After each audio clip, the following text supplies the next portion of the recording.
Y en Romanos capítulo 8 estaremos estudiando esta tarde el versículo 18.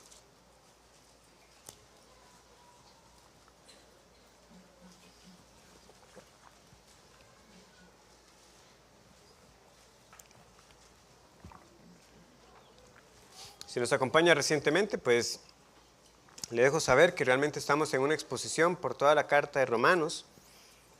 Hemos avanzado hasta este punto.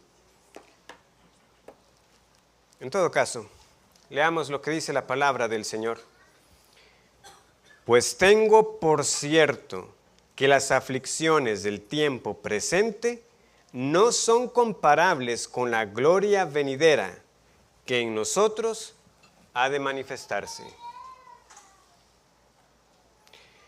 El creyente y su relación con el sufrimiento y las pruebas será un tema relevante en cualquier momento de nuestra vida, porque de algo podemos estar seguros, es que en cada momento de la vida cristiana y de la vida como iglesia, siempre habrá hermanos entre nosotros que están sufriendo, unos más que otros. Y si no estamos ahorita en una prueba particularmente pesada, lo que debemos anticipar es que vendrá.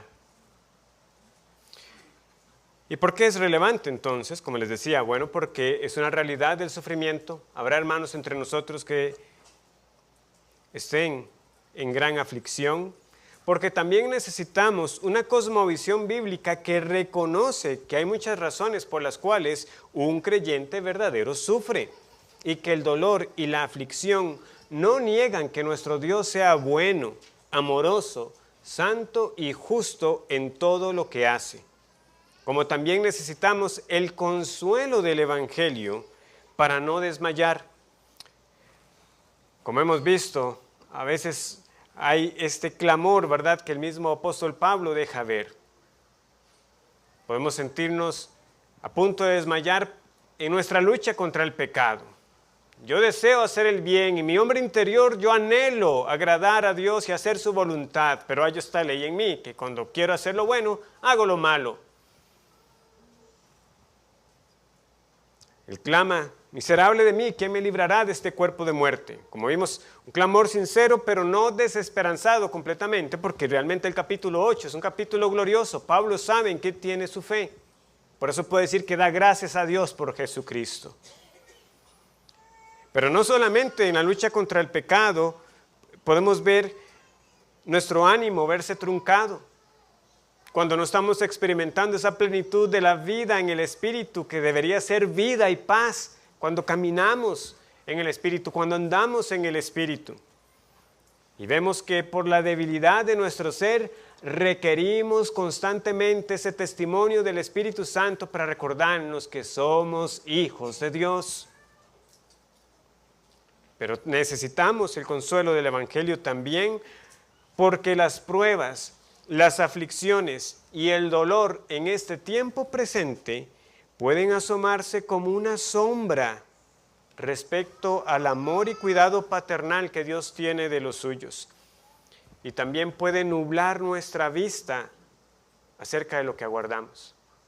Nos impide ver que realmente cualquier aflicción en este tiempo presente no será para siempre, que hay algo mayor que aguardamos. No obstante, Pablo tiene que decirlo así para que nosotros lo entendamos. Él con total certeza declaró que ninguna aflicción en este tiempo se compara con la gloria venidera. ¿Lo creemos? ¿Podemos decirlo con la misma convicción? Es mi ruego que esta tarde el Señor nos convenza, nos afirme y arraigue en nuestros corazones la esperanza en la eternidad que nos aguarda, porque el cristianismo no es una religión solamente para el aquí y ahora, es la religión verdadera que nos habla de la vida en el más allá, una vida gloriosa. Y que las aflicciones que estemos padeciendo produzcan en nosotros, como dice Pablo también en su carta a los Corintios, un cada vez más excelente y eterno peso de gloria. Volvamos a nuestro versículo. Pues tengo por cierto que las aflicciones del tiempo presente no son comparables con la gloria venidera que en nosotros ha de manifestarse. Vamos a estudiar este pasaje con dos encabezados. En primer lugar, la certeza de nuestras aflicciones en el tiempo presente, y en segundo lugar, la certeza de nuestra mayor gloria en el tiempo venidero.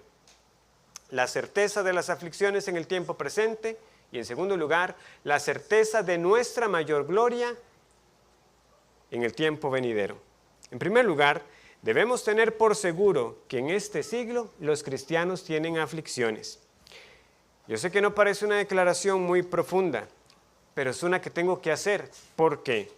Porque hay un falso evangelio que presenta las enfermedades y pruebas como ajenas a los cristianos, o que cuando un cristiano está pasando por ellas, es algo que realmente no debería estarle pasando, porque si tuviera la fe suficiente, podría reprender tales cosas en su vida. Porque según sus proponentes, el Señor nos dio autoridad sobre las enfermedades, sobre los eventos naturales, sobre los espíritus inmundos, sobre el pecado, e incluso se atreven a decir autoridad sobre la vida y la muerte para aún resucitar muertos. Otros dirán, y aquí cito textualmente, no se asusten con lo que van a escuchar, no estoy favoreciendo esto, estoy citando. La tradición nos ha enseñado que Dios ha utilizado la enfermedad, los problemas y las tribulaciones para enseñarnos algo. Sin embargo, esa idea no está basada en la palabra de Dios, pues Él nunca, y eso es un énfasis que ellos añaden, Él nunca usa la enfermedad para disciplinar a sus hijos ni para mantenerlos en el camino correcto. La enfermedad proviene del diablo y Dios no necesita que el diablo nos corrija. Él envió su palabra para hacerlo. No viene al caso citar nombres o casos específicos. Muchos aquí saben de lo que estamos hablando y de lo que estos mercaderes de la fe han hecho para engañar a muchas personas con sus falsas jornadas de sanación, con sus noches de avivamiento y gloria, y buscando reprender espíritus de enfermedad y de pecado en lugar de llamar a las personas al arrepentimiento y a la fe en Cristo como el único y suficiente Salvador. Y más bien hacen que el cristianismo sea objeto de burla para muchos. Y más triste aún, llevarán consigo a más personas también a la perdición. No, el cristianismo no nos da una cláusula antitribulaciones. No es una barrera contra la aflicción. No hay una cláusula de excepción. Estas son una realidad en la vida del cristiano por dos razones muy claras que la Escritura nos declara. En primer lugar, simplemente por razón de nuestra naturaleza humana caída, y en segundo lugar, y particularmente, porque estamos en Cristo. Entonces, nosotros sufrimos por razón de nuestra condición humana caída. Eso es básico. En ese sentido podemos decir que todas las personas sufren porque estamos en un mundo sujeto a las consecuencias de la entrada del pecado. Entonces estamos propensos a la enfermedad, al padecimiento, a las calamidades y a las pruebas porque somos finitos y vulnerables, porque esos cuerpos se desgastan y están destinados a morir. Pablo también en su segunda carta a los Corintios, ¿verdad? Él está diciendo a los hermanos que realmente a nosotros no nos ha sobrevenido ninguna tentación o prueba que no sea común a los hombres. O sea, hay una realidad de sufrimiento que dice Pablo, o sea, lo que nos pasa a nosotros le ha pasado a otros. Por tanto, creyentes e incrédulos por igual pierden a sus seres queridos,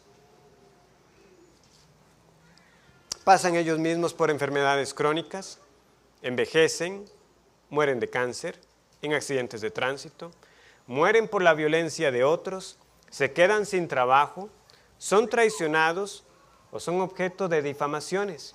Y la lista puede continuar. Cada uno sabe por qué cosas ha pasado en su vida. ¿Y por qué podemos seguir añadiendo a la lista? Bueno, porque la palabra que tenemos aquí pues tengo por cierto que las aflicciones del tiempo presente, patema en el griego, la tenemos también como sufrimientos, como padecimientos en otras partes del Nuevo Testamento, lo que nos da una idea de cómo podemos ampliar el rango de lo que Pablo puede estar abarcando aquí, cuando nos dice que tiene por cierto que las aflicciones del tiempo presente no se comparan con lo que ha de venir. Pero también podemos ser un poco más específicos. Nosotros no solamente sufrimos por razón de nuestra condición de débil humana, de vivir un mundo caído, es que el pecado en sí mismo también es una consecuencia que puede traer aflicción. Solamente que en el caso del cristiano debemos hacer una salvedad. Cuando el cristiano peca, Dios le disciplina, porque como Padre amoroso que es, no nos va a dejar sin corrección. Hijo mío, no menosprecies la disciplina del Señor, ni desmayes cuando eres reprendido por Él, porque el Señor al que ama disciplina y azota a todo el que recibe por hijo. Si soportáis la disciplina, Dios os trata como a hijos, porque ¿qué hijo es aquel a quien el Padre no disciplina? Esto es Hebreos 12, 6 y 7. Entonces, como todavía a nosotros nos falta en esta lucha contra el pecado, y hemos pecado contra el Señor, debemos esperar en ocasiones ese azote amoroso de nuestro Padre para corregirnos y producir en nosotros ese fruto apacible de gloria. Pero hay otras ocasiones, como el libro de Job ampliamente lo testifica, o como también aprendemos en Juan capítulo 9 con el ciego de nacimiento, ¿verdad? Que los discípulos le están preguntando al Señor, ¿y quién pecó, este o sus padres, para que haya nacido así? Y la respuesta del Señor es, no es que pecó ni este ni sus padres. Esto es para la gloria de Dios. Hay ocasiones en que nosotros no encontramos la razón para la aflicción que estamos pasando.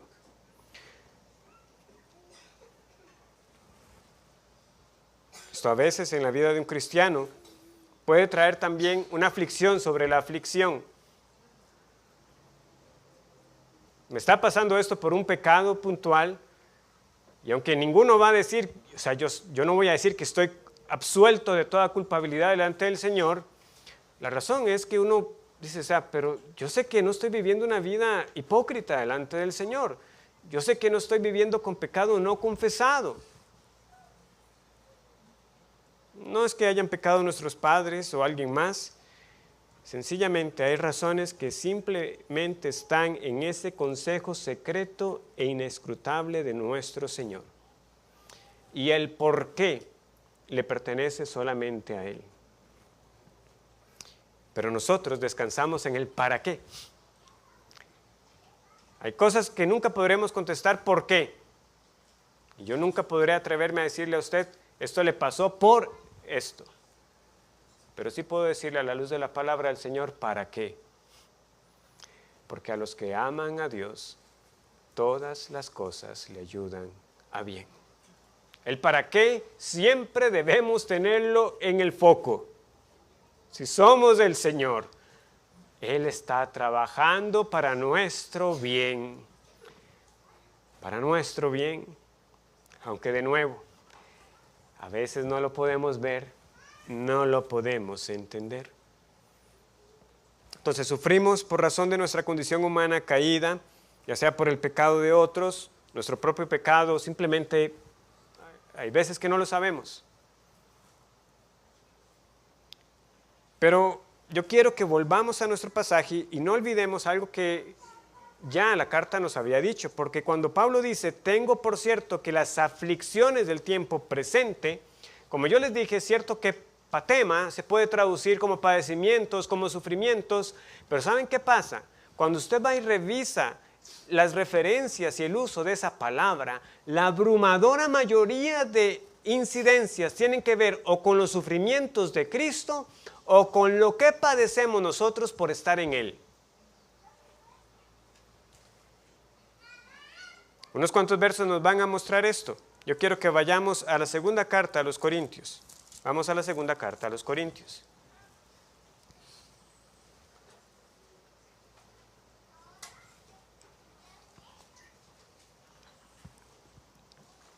capítulo 1, versículo 3.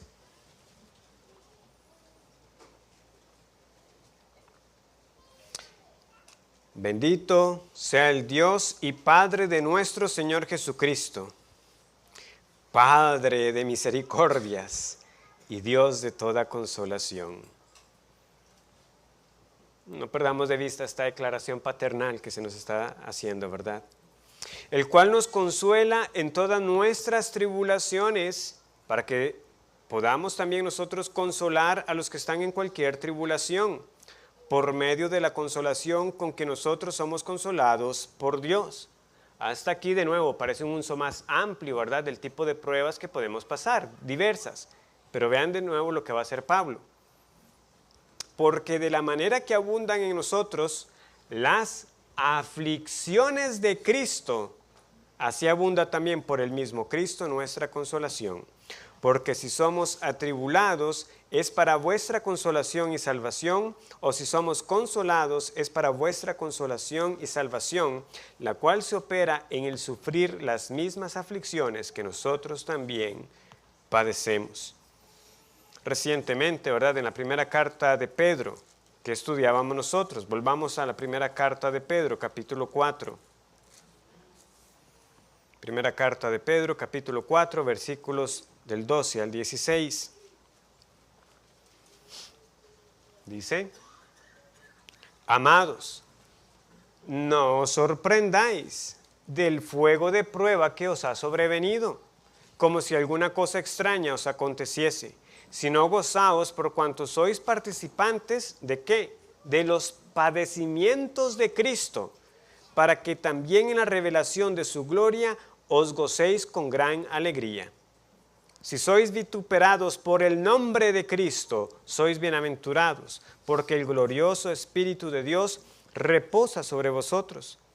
Ciertamente de parte de ellos Él es blasfemado, pero por vosotros es glorificado.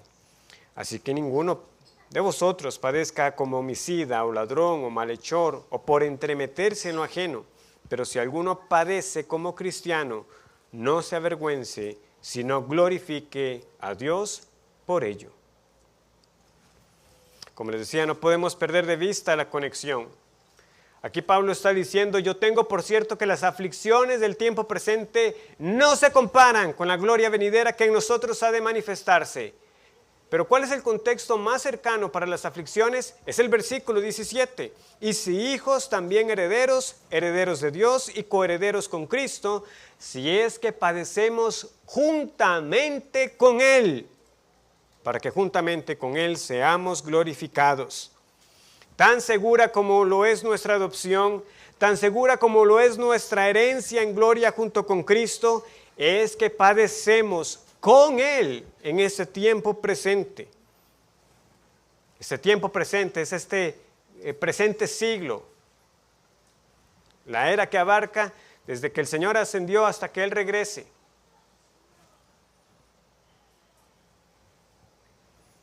Lo que quiero decir, hermanos, es: los justificados por la fe padecemos. Y padecemos por estar en Cristo. O sea, es que esa es la razón que debemos entender. O sea, más bien sufro por estar en el Señor. Se me ha concedido que lo padezca. Y podría seguir citando otros pasajes del Nuevo Testamento. Pero volvamos a Romanos 5. Porque como yo les mencioné, las bendiciones que se empezaron a abrir para nosotros en el capítulo 5, ahora en el capítulo 8 se amplían. Pablo vuelve a ellas. Y si hacemos memoria, veremos que desde el capítulo 5 ya se nos había dicho que las pruebas y aflicciones vienen en el paquete, por decirlo así, del regalo de la justificación. Romanos 5. Justificados pues por la fe, tenemos paz para con Dios por medio de nuestro Señor Jesucristo, por quien también tenemos entrada por la fe a esta gracia en la cual estamos firmes y nos gloriamos en la esperanza de la gloria de Dios. Y no solo esto, sino que también nos gloriamos en las tribulaciones, sabiendo que la tribulación produce paciencia, y la paciencia prueba, y la prueba esperanza, y la esperanza no avergüenza, porque el amor de Dios ha sido derramado en nuestros corazones por el Espíritu Santo que nos fue dado. ¿Vemos esos paralelos? Justificados por la fe, tenemos paz para con Dios. Ahora, ¿qué nos dice el capítulo 8? Ninguna condenación hay para los que están en Cristo Jesús. El capítulo 5 nos dice que tenemos entrada por la fe a esta gracia en la cual estamos firmes y nos gloriamos en la esperanza de la gloria de Dios. ¿Qué nos dice el capítulo 8? Y si hijos, también herederos, herederos de Dios y coherederos con Cristo, si es que padecemos juntamente con Él, ¿verdad? Para que juntamente con Él seamos glorificados. ¿Lo ven? Esperanza de gloria, seremos juntamente con Él glorificados. Volvemos a estas bendiciones. Y más adelante, el mismo capítulo 8 nos va a decir, y a los que llamó, a esos también justificó, y a los que justificó, a esos también glorificó. Justicia y gloria. Capítulo 5, justificados y gloria. El capítulo 5 nos dice a nosotros que el amor de Dios ha sido derramado en nuestros corazones por el Espíritu Santo que nos ha sido dado. Ahora que nos dice el capítulo 8, no solamente nos dice que fue un acto de amor de Dios que nos diera su Espíritu, es que nos dio su Espíritu porque somos sus hijos. Él nos ha dado su Espíritu para que andemos en el Espíritu, para que hagamos morir las obras de la carne, para que venga a nosotros la confirmación recurrente de que somos hijos de Dios. Ese es el espíritu de adopción por el cual podemos clamar, Abba, Padre. Pero espere, hay más. Recuerden que está la tónica también. Nos gloriamos en las tribulaciones. Recuerden que es gloriarse.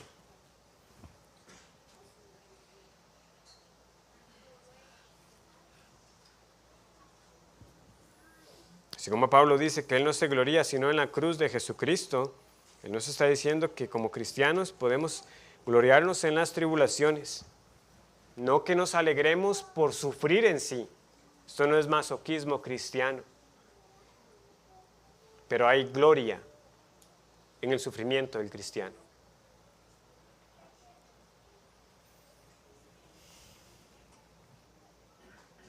Porque no son en vano. Producen paciencia.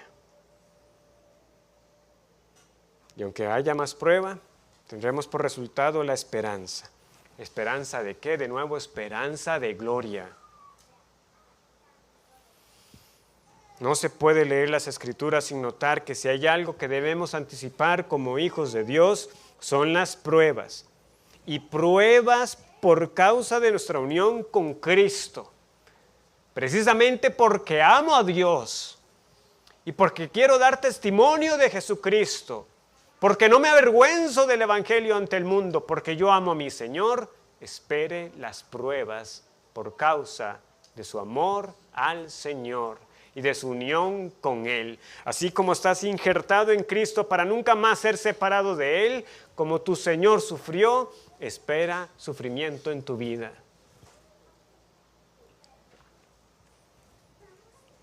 Al seguir a Cristo, confiando en su voluntad revelada, Él nos dijo que el que quiera ser su discípulo, tome su cruz y sígame. Hermanos, quien está diciendo esto no lo está diciendo a la ligera. Gracias al Señor que tenemos el testimonio de Pablo para hablarnos de sufrimiento. Porque yo no pretendería presentarme delante de ustedes como un ejemplo del sufrimiento cristiano. Porque no se trata de mí, se trata de Jesucristo. Pero Pablo, particularmente, tuvo que recordar en sus cartas a muchos que si había alguien que había trabajado por Cristo, era él. Y que si había alguien que había padecido por Cristo, era él. Desde su conversión, el apóstol fue apartado para anunciar el evangelio a judíos y gentiles. ¿Y de qué manera, verdad? Desde Hechos capítulo 8,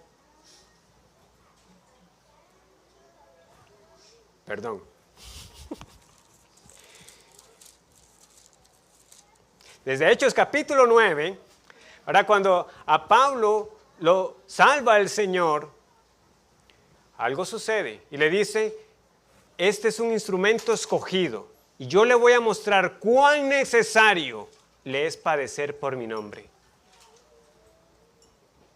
Desde que el Señor lo apartó, yo le voy a mostrar cuán necesario es padecer por mi nombre. A este que fue perseguidor de la iglesia, y vaya si padeció Pablo, como dijo un predicador, Pablo tenía un doctorado en sufrimiento. Tan pronto él recuperó sus fuerzas, nosotros vemos la obra del Señor en este hombre. Se alimenta, comparte con los discípulos, pero pronto está anunciando el evangelio. Y empieza, ¿verdad?, la confusión para muchos, pero este no era el que antes perseguía. Y algunos hermanos tienen que presentarlo ante nosotros y decir, no, nosotros hemos visto el cambio en Pablo. Y tan pronto Pablo empieza a anunciar el evangelio, los judíos ya quieren matarlo. Al punto que tienen que bajarlo por una canasta y lo llevan primero a una ciudad y finalmente lo terminan llevando a Tarso. ¿Y qué hace Pablo? Sigue predicando el evangelio. ¿Y qué pasa? Ahora son los griegos que lo quieren matar. Lo quieren matar los judíos, lo quieren matar los gentiles. Cuando empieza ya su primer viaje misionero, se enfrenta a este hombre falso llamado Bar Jesús, que quería ser un obstáculo para que el oficial escuchara el evangelio. Ya empieza la oposición, pero Pablo sigue predicando el evangelio. Está en cierta ocasión en otra ciudad, está anunciando las verdades de la palabra de Dios. Los gentiles escuchan con atención y los judíos se llenan de celos. Entonces empiezan a vociferar, a contradecir lo que Pablo está diciendo. Pero Pablo no se detiene, sigue anunciando el evangelio. Pablo, mejor vámonos de aquí, te van a matar. Se va a otra ciudad, los tratan como dioses. Los judíos que estaban con estaban, ¿verdad?, ceñidos con matarlo, lo siguen hasta esa ciudad y lo apedrean y lo dejan. Ellos creyeron que lo dejaron muerto, por eso lo dejaron ahí. Sobrenaturalmente el Señor levanta a Pablo. ¿Y qué hace? Capítulo 14 de Hechos. Entonces, Hechos 14, 19. Entonces vinieron unos judíos de Antioquía y de Iconio, que persuadieron a la multitud, y habiendo apedreado a Pablo, le arrastraron fuera de la ciudad pensando que estaba muerto. Pero rodeándole los discípulos, se levantó y entró en la ciudad, y al día siguiente salió con Bernabé para Derbe. ¿A qué? ¿A qué salió Pablo? Yo voy a dejar esto, aquí terminó el viaje misionero, y después de anunciar el evangelio a aquella ciudad y de hacer muchos discípulos, volvieron a Listra, a Iconio y a Antioquía, confirmando los ánimos de los discípulos, exhortándoles a que permaneciesen en la fe y diciéndoles, es necesario que a través de muchas tribulaciones entremos en el reino de Dios.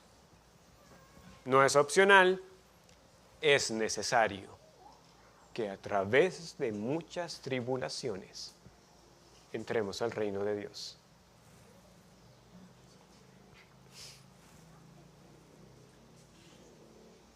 Podríamos continuar en sus viajes. Sabemos que eventualmente Pablo fue arrestado y fue enviado a Roma, no sin antes ¿qué? No sin antes padecer de nuevo otra vez amenazas de muerte, hombres que juraron que no iban a comer hasta que lo hubieran muerto, no padecer un naufragio, no padecer el hecho de que llegando a la isla y tomando un poco de leña lo mordiera una serpiente. Ese hombre lo perseguía, la aflicción y las pruebas. Hay tantas otras ocasiones que ni siquiera se nos narran en Hechos. Cuando vamos a la segunda carta a los Corintios, en el capítulo 11, Pablo dice lo siguiente. Segunda carta a los Corintios, capítulo 11.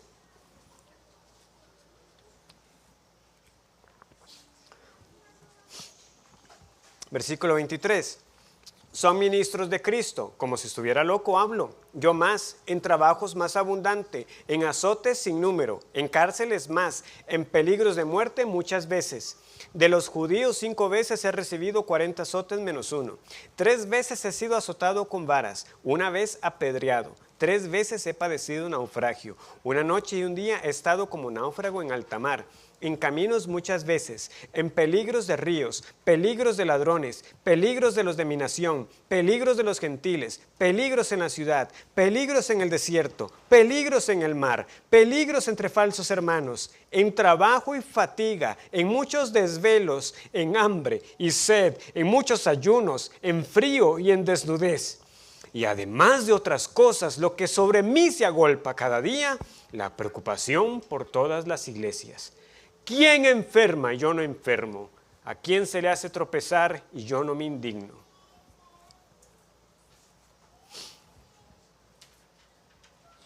Cuando Pablo te dice que él tiene por cierto que las aflicciones del tiempo presente no son comparables, lo dice con propiedad. Que alguien se atreva a decir que puede superar el currículum del apóstol Pablo en su sufrimiento para decir de que hay una prueba que pueda nublar nuestra vista para decir que la gloria eterna jamás podrá compensar lo que he sufrido en esta tierra.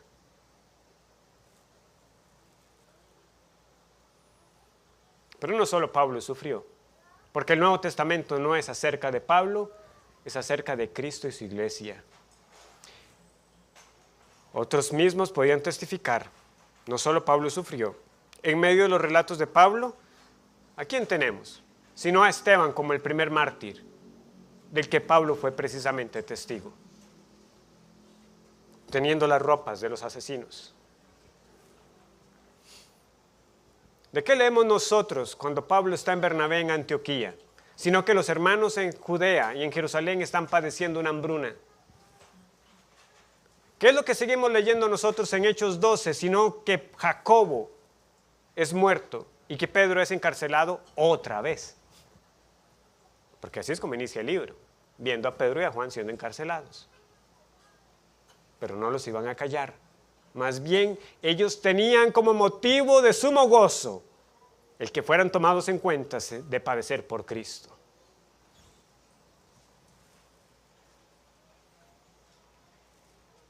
Cuando leemos las cartas de Pablo, de Pedro, la carta a los hebreos, ellos nos están confirmando que otros están padeciendo juntamente con ellos. Pedro dice que los mismos padecimientos se van cumpliendo en vuestros hermanos en todo el mundo. Ellos están conscientes. Esta es una visión amplia de aquel que sufre, pero no quedándose solamente en su sufrimiento, sino consciente de que hay otros hermanos que también están padeciendo, igual o mucho más que yo. Y son mis hermanos. Y padecen por ser del Señor. Como vimos, Pablo llamó a los corintios sus compañeros de aflicción, porque ellos sufrían lo mismo que ellos padecían. 2 Corintios 1:7. El mismo mensaje llegó a los filipenses: a vosotros os es concedido no solamente que creáis en Cristo, sino que padezcáis por Él. Llegó a los receptores de la carta a los hebreos, donde los están animando a que no olviden las misericordias pasadas del Señor y cómo en el tiempo pasado ellos se compadecieron de los que estaban encarcelados. Lo tenemos en las cartas pastorales. Pablo diciéndole a Timoteo: Timoteo, los que quieran vivir piadosamente padecerán persecución. Como les mencionaba también el domingo anterior, eso también lo podemos ver atestiguado por lo que pasaron nuestros hermanos en la fe en los primeros siglos hasta nuestros días. Felicitas tuvo 7 hijos.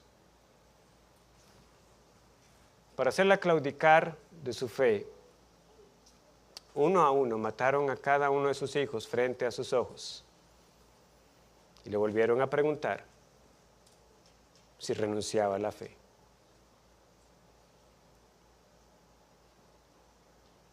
A ella se le concedió lo que quiso, ser la última en morir, para precisamente animar a sus hijos a que no negaran a su Señor, porque ella no lo iba a hacer. Policarpo, otro muy conocido, 86 años he servido a mi Señor y Él no me ha hecho ningún mal. ¿Cómo puedo entonces blasfemar contra mi Rey y mi Salvador? Te vamos a quemar. El fuego con el que me amenazas, señor gobernador, es efímero y no puede hacerme ningún daño eterno. En China, el año es 1934, John y Betty Stam son tomados como prisioneros junto con su hija Helen de 3 meses. Cuando finalmente los arrestan, después de que hicieron campo en la cárcel liberando a otros prisioneros para tenerlos a ellos como prisioneros todavía más peligrosos, los hicieron caminar 19 kilómetros.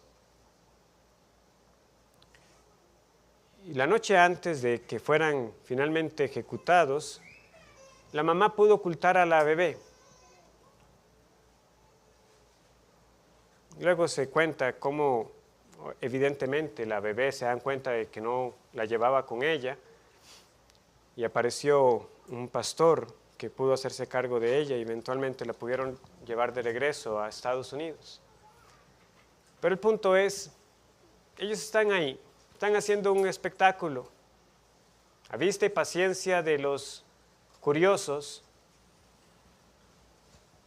los van a ejecutar. Aparece un zapatero que trata de persuadir a los soldados y decirles, no hagan esto, no los maten. Ellos lo que hacen más bien es que mandan a investigar la casa de este hombre y descubren en la casa de este zapatero una Biblia y un himnario. A él también lo ejecutaron por ser cristiano. Finalmente a John le pidieron que se arrodillara y lo decapitaron. Y luego murieron su esposa y este hombre. Unos 20 años más tarde, 1956, Jim Elliot murió a mano de los Aucas, o les dicen ahora los Waronis, porque Aucas es el término despectivo con el que les llaman los quechuas. Este hombre dio su vida y lo recordamos por esta frase: no es tonto quien da lo que no puede conservar para ganar lo que no se puede perder. Muchas hermanas se han beneficiado de los libros de su esposa, que continuó la obra, ¿verdad? Elizabeth Elliot, quien ya también está en la presencia del Señor. Año 2018, John Chau viajó a la isla de Sentinel del Norte. Su intención, predicar el evangelio a los sentineleses, una tribu muy remota. Muchos no saben realmente cuántos hay, si 50, 200, como mucho 500 de estos hombres, de esta tribu. Su intención era predicar el evangelio. Sin embargo, esta tribu ha resistido todo contacto con el exterior y son conocidos por su agresividad. No obstante, él sintió la carga por ir. Se estuvo preparando por mucho tiempo, se inmunizó contra varias enfermedades teniendo la esperanza de que pudiera llegar a tierra y hablarles el evangelio. Tuvo 2 encuentros donde bajó de la lancha, trató de intercambiar regalos con ellos, algunos pescados que llevaba, tratar de comunicarse. Sin embargo, fue visto con vida por última vez el 16 de noviembre. Lo que me llama la atención de este hombre no fue solamente su testimonio, es ya la opinión que para muchos tiene cuando algo así pasa. Su padre,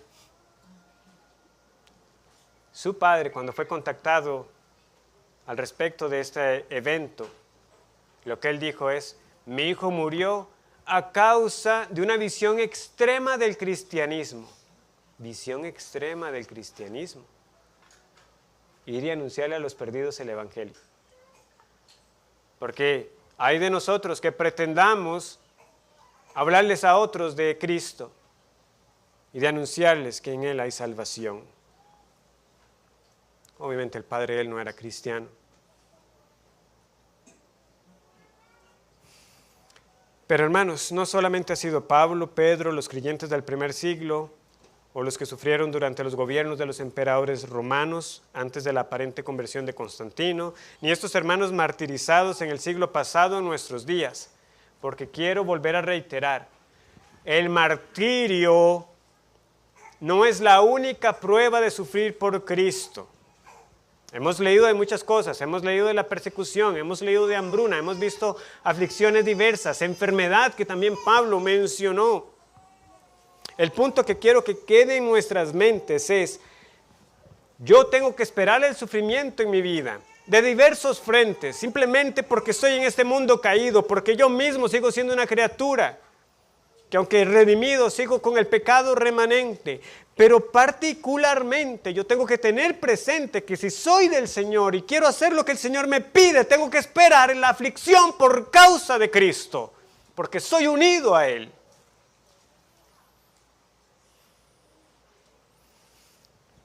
Si por dar testimonio público de nuestra fe somos hechos a un lado, eso también es padecer juntamente con nuestros hermanos y es padecer juntamente con Cristo. Porque sí, un impío y un cristiano pueden ambos quedarse sin trabajo, pero por razones muy diferentes. Uno por falta de diligencia o por una falta grave, pero el cristiano puede quedarse sin trabajo por oponerse a participar en un negocio ilícito o por negarse a participar en una de estas marchas de la diversidad o en un programa de estos de equidad de género. Un impío puede tener problemas con su familia, sí, claro, porque es cruel, es concho en las palabras que dice, nadie quiere estar con él. Pero uno puede ser rechazado por la familia porque saben que cuando uno llega uno les quiere hablar de Cristo.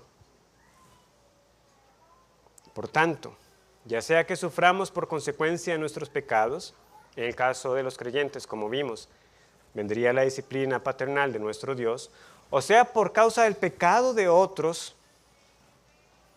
o sean tribulaciones cuya causa no sea incierta y que están solamente en el consejo privado de nuestro Dios, hay aflicciones que vienen particularmente por nuestra fe en Cristo. Y el Señor en su buena voluntad ha hecho pasar a unos hermanos pruebas más difíciles,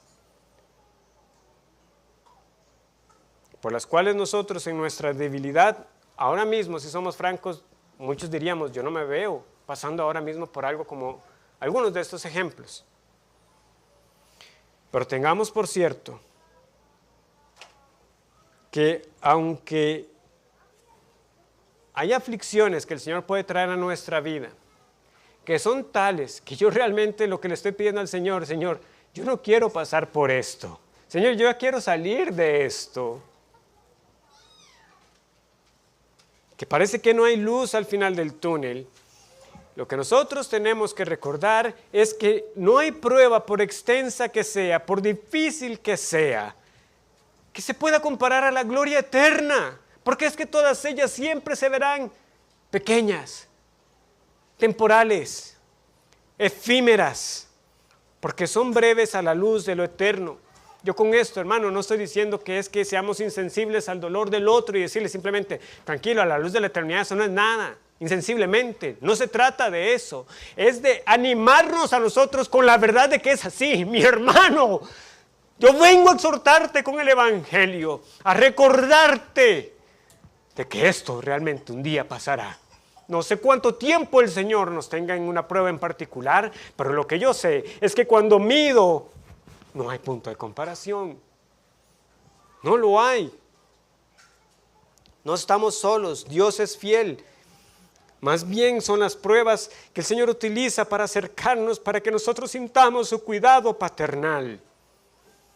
Él dará la vía de escape, no necesariamente quitando la prueba, pero dará la salida. No nos ha venido ninguna prueba que no sea común a los hombres, pero juntamente con la prueba el Señor dará la salida. Dar la salida no es que vaya a quitar necesariamente la prueba, pero te estoy asegurando que te dará las fuerzas y la gracia para sobrellevarla. Esa es la promesa para el creyente. Habrá provisión para resistir, aunque la prueba en sí misma no sea removida. Como hizo el Señor con Pablo, también hizo aguijón de carne. Bástate mi gracia, porque mi poder se perfecciona en la debilidad. Lo que sea que haya sido ese aguijón.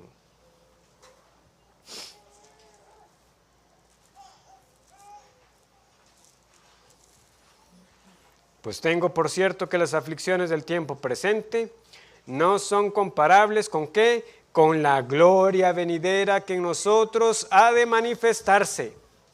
Hermanos, cuando nos sentamos a hacer números, la conclusión a la que debemos llegar es que ninguna aflicción aquí, por más extensa y severa que sea, se compara con la mayor gloria en el tiempo venidero. O mejor dicho, de nuestra gloria. ¿Ustedes notan bien lo que dice el versículo 18? No son comparables con la gloria venidera que en nosotros, o sea, que en nosotros se va a manifestar. ¿Cómo Pablo puede decir esto? Bueno, vean las palabras que Pablo está utilizando. Primero, cuando él dice, pues tengo, por cierto, el término griego que anda merodeando por ahí es logizomai.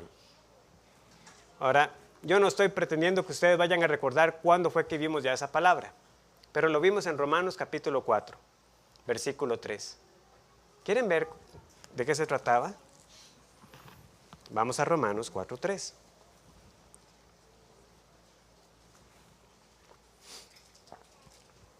Porque, ¿qué dice la Escritura?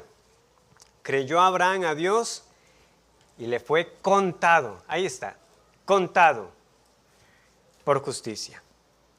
Y vuelve a aparecer en el versículo 4. Pero al que obra no se le cuenta el salario como gracia, sino como deuda. Versículo 5. Mas el que no obra, sino cree en aquel que justifica al impío, su fe le es contada por justicia. Y nuevamente en el versículo 6, solamente que aquí aparece como la palabra atribuir. Como también David habla de la bienaventuranza del hombre a quien Dios atribuye justicia sin obras. Y aparece una vez más en el versículo 8, bienaventurado el varón a quien el Señor no inculpa de pecado. La palabra en sí mismo se refiere a eso, a hacer una estimación. Abraham cree a Dios y Dios lo estima justo. Pablo ve el sufrimiento del tiempo presente y la gloria venidera, se pone a hacer una estimación, a hacer números, a sacar cuentas, diríamos. Y él dice, tira el ábaco y dice, ¿para qué me voy a poner a hacer números? No hay punto de comparación. Aquí no hay nada que contar. Aflicción de tiempo presente, la gloria venidera. La gloria venidera sobrepasa con creces. Hermanos, ya sea nuestra vida 70, 80 años, 120 como los de Moisés, que conservó todo su vigor y su vista. Que pueda usted decir a los 85 como Caleb, ¿verdad? Como, ¿dónde está ese monte para irlo a dejármelo? Como el Señor me lo prometió, porque tal como era mi fuerza a los 40, es ahora igual a los 85. Hermanos, ese cuerpo de Caleb a los 85, ese cuerpo de Moisés a los 120, no se acercan a vivir miles y miles de años en un cuerpo glorificado y sin pecado, sin persecución, sin enfermedad. No se compara. Notemos el énfasis de nuevo en nuestra glorificación con la gloria venidera que en nosotros ha de manifestarse. Será en nosotros mismos seremos transformados y todo el sufrimiento quedará atrás, porque un momento será su ira, pero su favor dura toda la vida. Por la noche durará el lloro y a la mañana vendrá la alegría. Alegría que no será interrumpida y que disfrutaremos por la eternidad. A veces yo siento que nos afanamos mucho por un cuerpo que se está desgastando. No estoy diciendo que no seamos buenos mayordomos. El asunto es, hermano, sí, usted se está arrugando porque está envejeciendo. Este cuerpo se desgasta. Va a pasar. No importa lo que usted haga, usted va a perecer. Y vendrán aflicciones y dolores. Que a veces jocosamente podemos decir que sí, que ya es la carga de años que llevamos encima. Pero hermanos, si eso no lo está llevando a usted a tener un anhelo por esa gloria que en nosotros se ha de manifestar, estamos desperdiciando el tiempo. Nosotros necesitamos esta visión espiritual que vea más de los años que tenemos en esta tierra pero no mirando las cosas que se ven, sino las cosas que no se ven, pues las cosas que se ven son temporales, pero las que no se ven son eternas. Son eternas. No desaprovechemos la oportunidad de anhelar y considerar la gloria que las aflicciones nos traen. Porque esto también sí se lo puedo decir. Debemos pedirle perdón al Señor cuando después de pasar por una prueba nuestra vida cambia poco. Porque entonces, ¿qué provecho estamos sacando de ello? O sea, si después de una prueba particular que el Señor trajo tu vida, tú no estás considerando más la eternidad, entonces no has aprendido. No has aprendido a hacer los números correctos. No estás contando, no estás razonando, no estás haciendo el cálculo como tiene que ser. Esto va a pasar. Cada enfermedad, cada aflicción, cada prueba tiene que recordarme, esto es pasajero, mi vida no está aquí, mi vida está allá con Cristo, en gloria. No meditamos en ello lo suficiente. Yo sé que escapa de nuestra comprensión. ¿Qué es esto de hablar de eternidad? Cuando para nosotros, o sea, estamos sujetos al tiempo y nos vemos siempre pensando en términos de mañana, de hoy en 8, el próximo año. Pues, pero eso no es nada. Eso no es nada. Yo ya les he mencionado en otras ocasiones cómo me gusta cuando Randy Alcorn, hablando acerca de las inversiones, le dice a uno, bueno, cuando viene toda esta gente, ¿verdad? Ya lo tienen usted identificado, ya anda como entre 30 y 40, ¿verdad? Entonces, venga, le vengo a ofrecer estos planes, ¿verdad? A 25 años, cuando sus hijos estén en la universidad o cuando la pensión de la caja que no le va a servir para nada, entonces usted tiene aquí. No, hermano, inversiones a 50 años plazo, si es que usted está vivo para entonces, eso no es nada a la luz de la eternidad. Tesoros en el cielo que nunca se corromperán. Eso es gloria. Con cuerpos glorificados que nunca se desgastarán. Eso es gloria. Millones de colones por 5 años para después ser sepultado. Eso no es gloria. Inmortalidad no es que me recuerden tampoco por varias generaciones. No es que por lo menos mis tataranietos me lleguen a recordar. Inmortalidad es la vida con los redimidos, alabando al Cordero y al 3 veces Santo.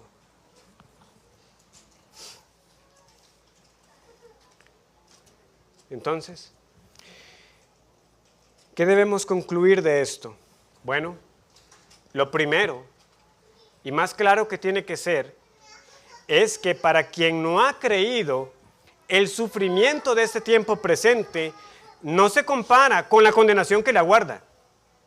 Las palabras que están aquí son de aliento para el cristiano, por la gloria venidera que en él se ha de manifestar. Y por eso puede decir que el sufrimiento aquí realmente no inclina la balanza. Pero amigos sin Cristo, yo le digo a usted que el sufrimiento más grande que usted tenga en esta tierra no se acercará a una condenación sin el Señor por los siglos de los siglos.